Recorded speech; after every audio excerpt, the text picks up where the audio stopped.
દક્ષિણ ગુજરાતના સુરત અને બારડોલીમાં વરસાદી કહેર 4 કલાકમાં બારડોલીમાં ખાબક્યો 5 ઇંચ વરસાદ। મુશળધાર વરસાદથી ગમરોડાયું સુરત। તો ગૃહ રાજ્યમંત્રી હર્ષ સંઘવીએ કહ્યું, મુખ્યમંત્રી સતત મનપા કમિશનર અને જિલ્લા કલેક્ટરના સંપર્કમાં।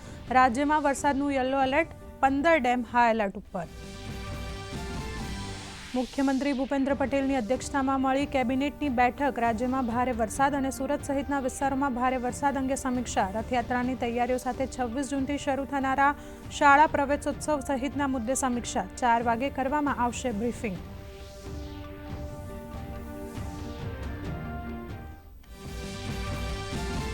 અમદાવાદની 148મી રથયાત્રાની સઘન તૈયારીઓ। મુખ્યમંત્રી ભૂપેન્દ્ર પટેલે પણ રથયાત્રાને અનુલક્ષીને કરી વિશેષ બેઠક।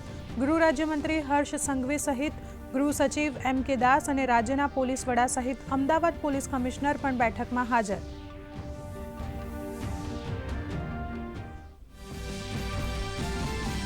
પ્રધાનમંત્રી નરેન્દ્ર મોદીએ કર્યું શ્રી નારાયણ ગુરુ અને મહાત્મા ગાંધી વાર્તાલાપ શતાબ્દી સમારોહમાં સંબોધન। પ્રધાનમંત્રીએ કહ્યું, 2 મહાનુભાવોના સંવાદની ઐતિહાસિક ઘટનાને સ્વતંત્ર આંદોલનના અને ધ્યેયને આપી નવી દિશા। 12 માર્ચ 1925માં થઈ હતી ઐતિહાસિક વાર્તાલાપની શરૂઆત। કેન્દ્રીય ગૃહમંત્રી અમિત શાહે વારાણસીમાં કરી સેન્ટ્રલ ઝોનલ કાઉન્સિલની 25મી બેઠકની અધ્યક્ષતા। ઉત્તર પ્રદેશ, મધ્યપ્રદેશ, છત્તીસગઢ અને ઉત્તરાખંડના મુખ્યમંત્રીઓ સહિત મુખ્ય સચિવો પણ ઉપસ્થિત। બેઠકમાં ક્ષેત્રીય સુરક્ષા, વિકાસ, પ્રશાસનિક સમન્વય અંગે ચાલી રહી છે ચર્ચા।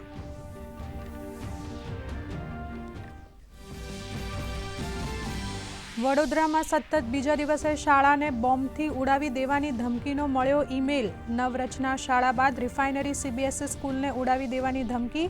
તો અમદાવાદમાં પણ ગુજરાત હાઈકોર્ટ ઉડાવી દેવાનો રજિસ્ટ્રારને મળ્યો ઈમેલ।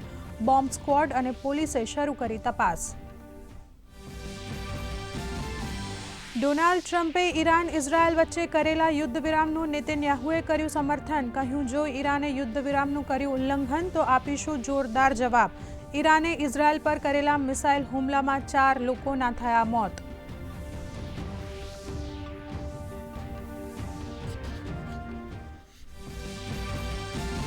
ઓપરેશન સિંધુનો બીજો તબક્કો થયો શરૂ। ઇઝરાયલથી નવી દિલ્હી પહોંચ્યા 165 ભારતીય નાગરિકો। ઈરાનથી અત્યાર સુધીમાં કુલ 2295 નાગરિકો આવ્યા સ્વદેશ।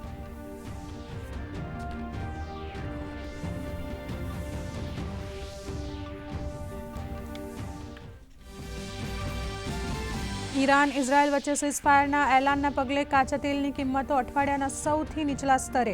યુદ્ધ વિરામના અહેવાલના પગલે ભારત સહિત વિશ્વભરના શેરબજાર તેજીથી ઝૂમી ઉઠ્યા। તો સોના ચાંદી બજારોનો ઝળકાટ પડ્યો ઝાંખો। સોનાના ભાવમાં 1500 રૂપિયાનો ઘટાડો, તો ડોલર સામે રૂપિયો થયો મજબૂત।